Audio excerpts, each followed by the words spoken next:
Hi folks, this is Barry again from Barry's 8-track and classic car radio repair, and today we're going to demonstrate a conversion that I've done on a 1968 Chrysler AM radio. And here's a picture of the unit itself, and this one has the FMR conversion. You're using Aurora products, which is all I will use because of their extreme long-term reliability. They're just the best products that I've come across for FM conversion.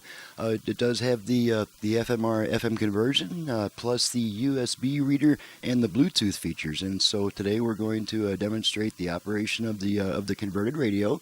And without wasting too much time, I'm just going to go straight to the operation. So let's go ahead and turn it on. I have it currently set to FM. Some guys have all the luck this guy does. And we're just going to run through. I have all 5 push buttons preset to FM stations, so we're just going to run through those real quick. Get some sweet little classical music there.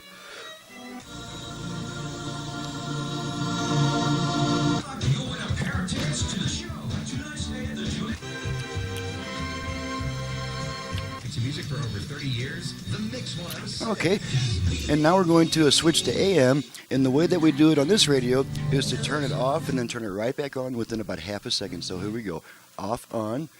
Okay, now you're hearing the familiar noise of the AM band, and so naturally we don't get too much in the way of AM, especially in this small town of Prescott Valley, Arizona. But we should get a station. There's one.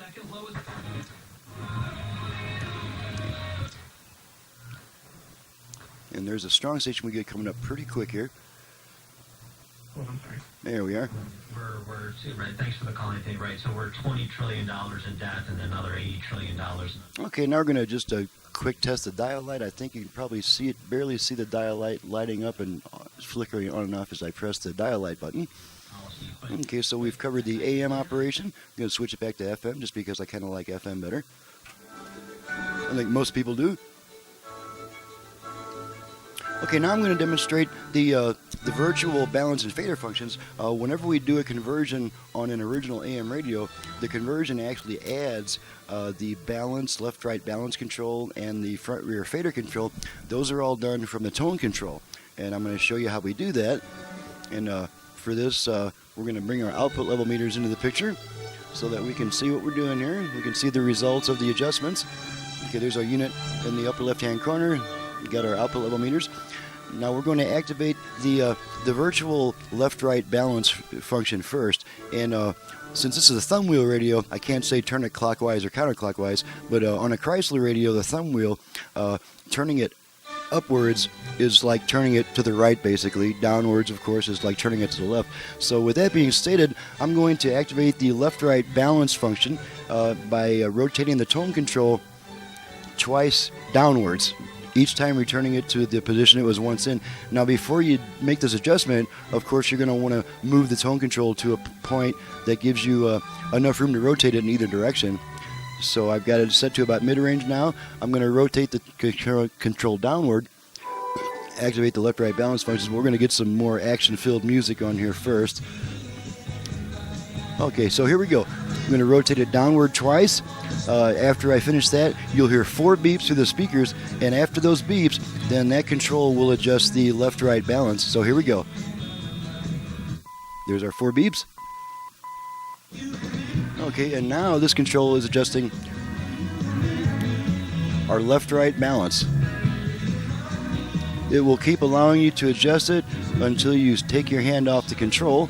And then after that, it'll take about 1 second, and then you'll hear a single tone letting you know that that setting has been saved and that the tone control is once again just a tone control. Okay, that's pretty good balance there, so I'm going to take my hand off the control. And there's our confirmation tone. And now the tone control is once again adjusting the tone. Bass, treble, bass, treble. Okay, so now I'm going to activate the front-rear fader function, and it's the same procedure except we turn the tone control in the opposite direction. We turn the tone control to the right or upwards on a Chrysler thumb wheel radio. So here we go. Let's get some more music on here. Okay, there's some music. Okay, so we're going to activate the front rear fader by doing the tone control twice upwards. Here we go. There's our 4 tones. Now we're adjusting the front rear.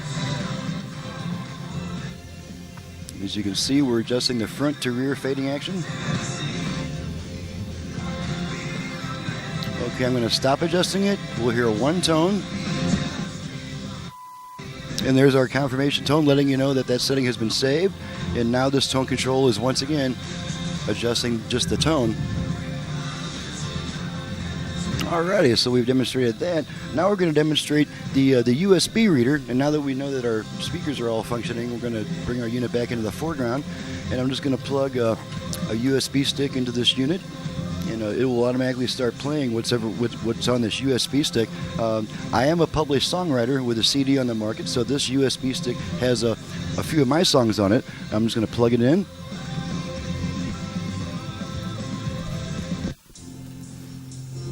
Okay, and now we're listening to my song on this USB stick. You can see that it's, well, there we go. You can see it blinking, indicating that there's data transfer going on. Okay, so now I'm going to unplug the stick, and the radio will come right back by itself. And there's our radio back. Okay, and then the last function we're going to demonstrate is the Bluetooth feature, which you can use for hands-free phone use. It does come with a microphone that's on a 9-foot cable, so you can mount that microphone on your visor or somewhere close where it can pick up your voice, and have plenty of cable to hug it around corners and hide it under rugs and stuff like that. For this brief demonstration, I'm just going to activate the Bluetooth function just to show that the Bluetooth does work. And so to do the Bluetooth function, this time we work the volume control twice to the right, or on a thumb wheel radio, twice upwards. So here we go. And when we activate the function, you're going to hear a female voice saying ready to pair. So here we go. Ready to pair. Okay, and there's a female voice saying ready to pair, and the unit is now trying to pair with the Bluetooth device. Of course, I don't have one set up to pair with it at the moment, so it's not going to do that. And as a result, after about 90 seconds, that function will time out, and the lady will say something like pairing not completed. And but of course, if you have a Bluetooth device that you've got set up to pair, then it'll pair with that device, and then when you activate that device, the Bluetooth function will kick in. So that completes the demonstration. All the AM and FM functions are working properly. We've played some music off of a USB stick, and we've activated the Bluetooth function.